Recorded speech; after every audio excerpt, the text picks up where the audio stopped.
Halo, assalamualaikum warahmatullahi wabarakatuh. Selamat datang kembali di Harian Official. Gimana kabarnya kan kawan? Semoga sehat selalu di perantauan, amin. Semoga kawan-kawan semuanya dijauhkan dari mara bahaya, dan semoga kawan-kawan semuanya dipermudah segala urusan sampai, amin.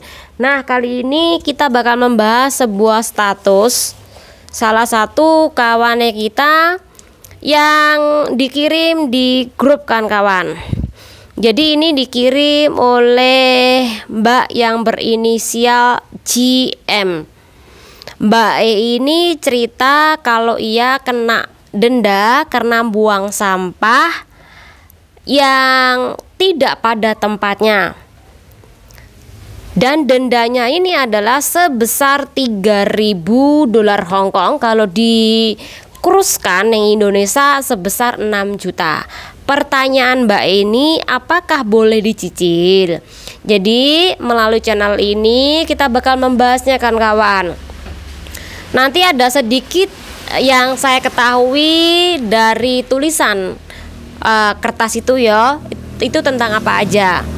Oke, Mbak M ini sekali lagi ketika aku membaca di kertas dendanya, Mbak E ini meninggalkan sampah plastik di trotoar.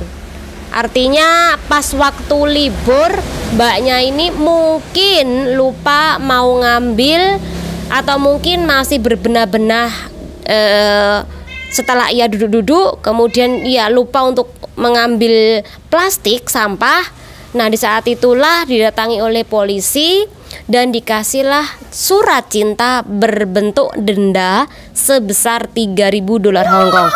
Ini yang saya baca dan yang saya ketahui. Mohon maaf jika seandainya ada yang salah ya dari poin ini, karena sekali lagi aku ngelihatnya seperti itu ya di kertasnya. Oke. Nah, mbaknya itu ketika dia lupa membawa sampah secara otomatis, maka dia ini melanggar aturan tentang kebersihan di tempat umum bagian nomor 2. Itu kenapa ada poin 1, poin 2, poin 3, poin 4, poin 5 sampai beberapa poin, yaitu jumlahnya ada 8 poin. 8 poin itu adalah pelanggaran-pelanggaran yang dilakukan oleh orang di tempat umum menyangkut dengan denda. Dan yang kedua ini adalah tentang kebersihan. Anda membuang sampah tidak pada tempatnya, kemudian Anda meludah, kemudian ada juga pelanggaran Anda jalan ketika lampunya ini berwarna merah, secara otomatis Anda melanggar pasal itu, nanti dicawang oleh pihak dari petugas lalu lintas atau petugas dari polisi. Jadi intinya mbaknya melanggar dari poin 2, yaitu tentang kebersihan di tempat umum. Jadi melanggar ya. Nah, pertanyaannya Mbak E, apakah boleh dicicil? Yang saya ketahui itu bisa dicicil kan kawan, tapi tergantung alasan kenapa Anda mau menyicil. Jadi sekali lagi jawabannya saya ini tergantung, tetapi ada juga yang bisa atau boleh dicicil 2 kali bahkan 3 kali. Ini tergantung alasan kenapa kok sampean mau menyicil. Jadi alangkah pentingnya sampean mendatangi polisi, kemudian sampean meminta keringanan. Kalau sampean sekiranya itu memiliki hutang yang banyak, hutang di bank, maka silakan Anda meminta pengacara untuk membantu Anda agar Anda tidak membayar denda sebanyak itu. Artinya banyak hal yang bisa Anda lakukan untuk meringankan denda tadi. Jadi boleh dicicil, tapi tergantung alasan. Kalau Anda tidak mau menyicil atau mereka tidak mau memberikan keringanan kepada Anda, itu juga ada beberapa hal. Anda dianggap mampu. Contoh, majikan Anda itu tidak boleh dicicil Mbak. Karena apa? Majikan Anda orang mampu, jadi kalau hari itu dia melanggar aturan, berarti dikasih waktu sampai contoh 25 satu hari, Anda harus membayarnya.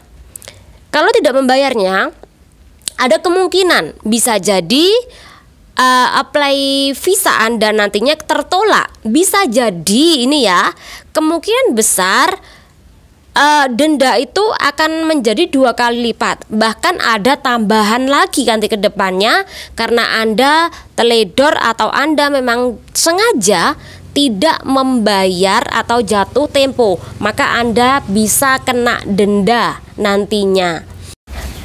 Menurut kakak ribet nggak sih kalau seandainya nanti aku minta banding? Sekali lagi agak ribet, tetapi tergantung. Kalau kawan-kawan memang benar-benar tidak bisa membayarnya, mending ribet sedikit daripada Anda bayar sebanyak itu. Itu kenapa ada beberapa organisasi ini mempermasalahkan ketika kawan-kawan ini terkena denda yang dimana disamaratakan oleh orang lokal. Karena kita tahu bahwa gaji Anda itu sebagai PRT, jadi kecil gajinya. Jadi kalau kecil, ada banyak hal yang bisa Anda lakukan. Salah satunya minta banding, cari pengacara, atau minta keringanan dibayar beberapa kali.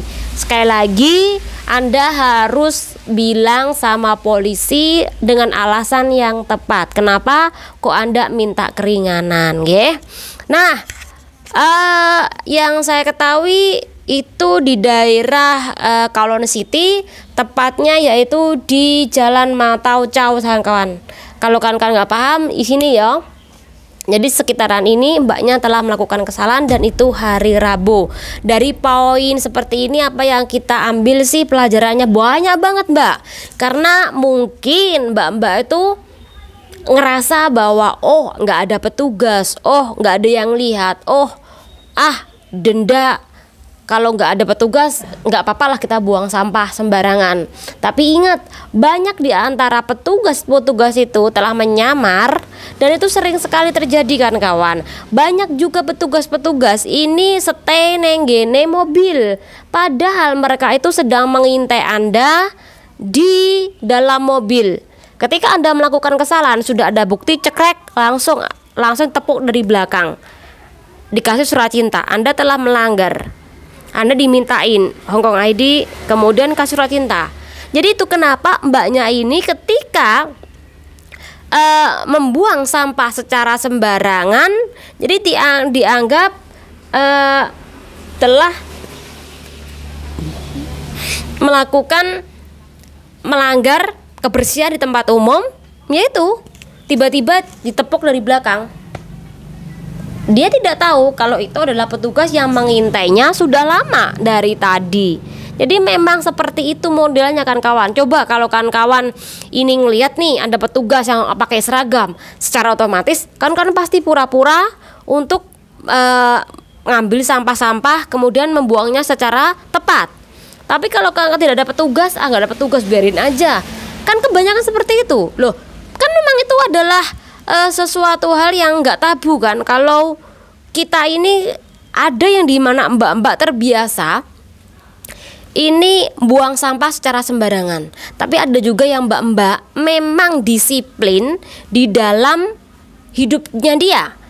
Ketika disiplin dimanapun dia berada, ada petugas atau enggaknya, ya sampahnya bakal dibuang karena disiplin. Kalau ada yang tidak disiplin dan tidak tanggung jawab, maka dia terserah mau buang sampah, bahkan meninggalkan sampah ketika dia duduk di situ. Dan itu ada juga yang melakukan pembuangan sampah secara sembarangan meninggalkan. Jadi paham kan, lek sampean itu biasakan untuk melakukan kedisiplinan diri. Jangan buang sampah sembarangan, jangan meninggalkan sampah secara sembarangan. Jangan sampai budaya di Indonesia sampai bawa di negara Hong Kong, ya ujungnya sampai nantinya bisa kena denda. Ingat 3.000 loh mbak, itu 6 juta. 6 juta uang untuk beli HP dikirim di Indonesia, kemudian beli baju, itu sudah bisa kan kawan. Eman, tetapi sekali lagi yang namanya musibah bisa saja terjadi. Mungkin juga mbaknya ini terlalu tergesa-gesa lah, akhirnya dia lupa meninggalkan sampah di situ. Terlalu asik ngobrol sama temen juga lupa meninggalkan sampah di situ. Dan itu juga ada, temanku juga seperti itu, ngobrol-ngobrol kemudian lupa bahwa dia ini ada sampah plastik di situ yang bekas ia gunakan. Ya seperti itu, wajar kalau kita tuh banyak pikiran, kebanyakan ngobrol akhirnya sampai lupa sampah dan kemudian meninggalkan di situ yang akhirnya kena denda. Jadi sekali lagi berhati-hati kawan-kawan kalau membuang sampah sembarangan, atau mungkin kawan-kawan memiliki sampah tapi Anda ini terlalu bingung, terlalu pusing, terlalu banyak ngobrol, terburu-buru akhirnya kena denda.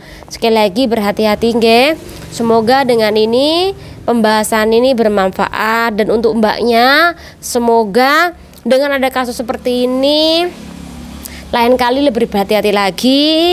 Apalagi mbaknya ini kan dalam masa-masa proses majikan baru, kasihan juga ya, pasti dia butuh uang yang banyak. Tapi sekali lagi doakan mbaknya nanti dapat majikan yang lebih baik lagi dan mendapatkan ganti rugi dendanya itu dengan diganti gaji yang cukup oleh majikannya. Amin.